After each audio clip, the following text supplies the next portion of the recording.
After yesterday's announcement that Warner Brothers wouldn't release their live-action and animation hybrid, Coyote vs.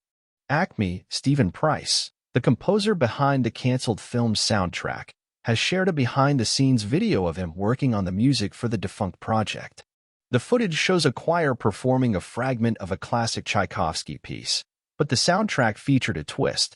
Instead of a regular performance of the piece, the choir sang using the known Meep Meep sounds produced by the Roadrunner as it makes the life of the titular Coyote impossible. Thanks to a corporate decision, the sequence that would have used the musical piece will never be seen by the public. Coyote vs. Acme was going to feature John Cena as its main human star, after the actor previously worked with the studio in projects such as the Suicide Squad and Peacemaker. In addition to Cena being attached to the movie, James Gunn, the person selected by the company to supervise their DC brand, was involved in Coyote vs. Acme as a producer. Even if some of their top talent was connected to the project, the studio still decided to cancel the movie without giving it a second thought, under the pretense of gaining a tax write-off. Several creatives behind Coyote vs.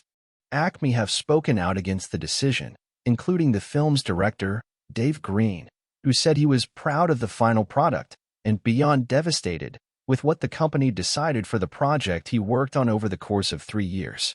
During a previous interview with Collider's Steven Weintraub, Will Forte, who was supposed to star in the live-action and animation hybrid, expressed his excitement over being a part of a story that would have been able to entertain the entire family.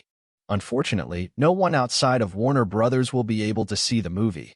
This wasn't the first time Warner Brothers decided it wouldn't release a film anymore after the project found itself in the post-production process. A Batgirl movie starring Leslie Grace as the titular hero was in the works, intended for a direct release on Max.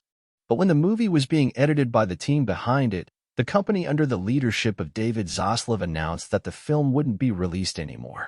After that, they did the same thing with a sequel to the animated story, Scoob. It appears that no movie is actually safe from a possible cancellation, even if production has already been completed.